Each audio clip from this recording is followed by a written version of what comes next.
Praise the lord. ఈరోజు దేవుని వాగ్దానము, సైన్యములకు అధిపతియగు యెహోవా సెలవిచ్చినదేమనగా, నా మార్గములలో నడుచుచు నేను నీకు అప్పగించిన దానిని భద్రంగా గైకొనిన ఎడల నీవు నా మందిరము మీద అధికారివై నా ఆవరణములను కాపాడు వాడవగుదువు. మరియు ఇక్కడ నిలవబడు వారికి కలిగినట్లు నా సన్నిధిని నిలుచు భాగ్యము నీకిత్తును. జకర్యా గ్రంథము 3వ అధ్యాయము 7వ వచనము.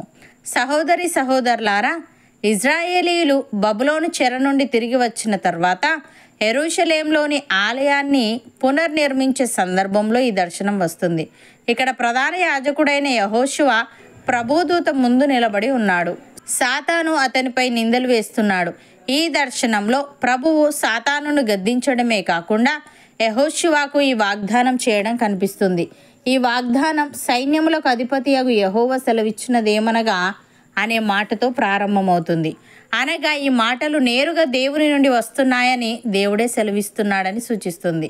ఇందులో మొదటి భాగం దేవుని మందిరంలో యెహోషువ నాయకత్వం మరియు సేవ యొక్క పరిస్థితులను వివరిస్తుంది.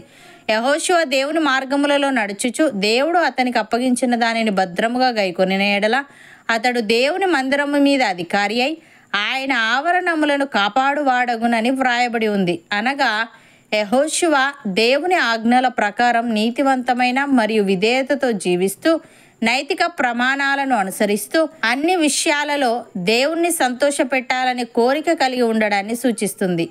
అలా ఉన్నట్లయితే ఇక్కడ నిలవబడు వారికి కలిగినట్లు, అనగా దేవుని దూతల వలె దేవుని సన్నిధిని నిలుచు భాగ్యము అతనికి ఇవ్వబడుతుందని వ్రాయబడి ఉంది. ఇది దేవునికి నమ్మకంగా ఉంటే వారి ప్రయాస వ్యర్థం కాదని, దేవుడు తనకు విధేయత చూపి నమ్మకంగా సేవించే వారికి ప్రతిఫలం తప్పకుండా ఇస్తాడని తెలియజేస్తుంది. ఇజ్రాయేలు పట్ల దేవుని ఉద్దేశాలను నెరవేర్చడంలో యెహోషువకు దూతలతో పాటు స్థానం ఉంది. భక్తి, పవిత్ర జీవం ఎవరు అనుసరించినా గొప్ప ఫలితం ఉంటుంది.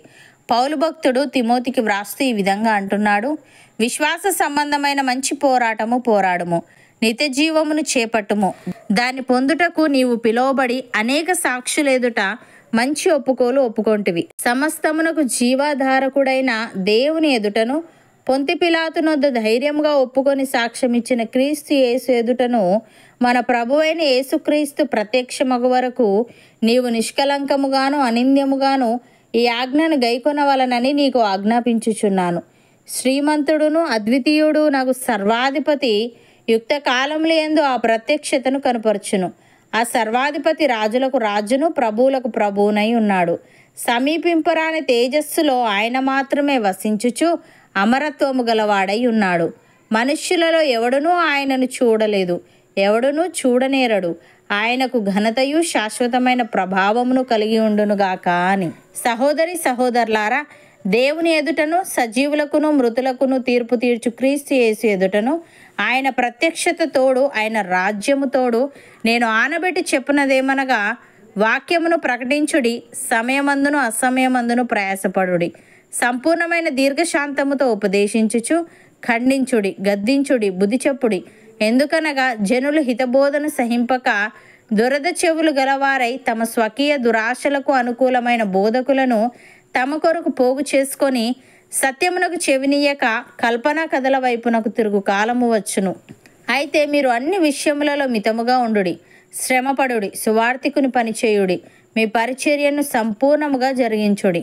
అవును అన్నవారు నాతో పాటు ప్రార్థనలో ఏకీభవించండి. పరిశుద్ధుడా, ప్రేమగల తండ్రి, నేను నీకు అప్పగించిన దానిని భద్రంగా గైకొనిన ఎడల నీవు నా మందిరము మీద అధికారివై నా ఆవరణములను కాపాడువాడవగుదువని, మరియు ఇక్కడ నిలవబడు వారికి కలిగినట్లు నా సన్నిధిని నిలుచు భాగ్యము నీకిత్తునని నీవు యెహోషువకు సెలవిచ్చావు. తండ్రి, నీకు స్తుతులు. దేవా, నీకు విధేయత చూపి నమ్మకంగా నిన్ను సేవించే వారికి నీవు తప్పకుండా ప్రతిఫలం ఇస్తావు గనుక నీ ఆజ్ఞల ప్రకారం నీతివంతమైన మరియు విధేయతతో జీవిస్తూ అన్ని విషయాలలో నిన్ను సంతోషపెట్టే వారంగా ఉండుటకు సహాయము దయచేయమని, నీవు ప్రత్యక్షమగు వరకు నిష్కలంకముగాను అనింద్యముగాను ఉంటూ నీ ఆజ్ఞలు గైకొంటూ విశ్వాస సంబంధమైన మంచి పోరాటము పోరాడుటకు కృపచూపమని, నీ సన్నిధిలో నిలిచే భాగ్యం మాలో ప్రతి ఒక్కరికి నీవే దయచేయమని యేసుక్రీస్తు నామమున ప్రార్థిస్తున్నాము తండ్రి. ఆమెన్.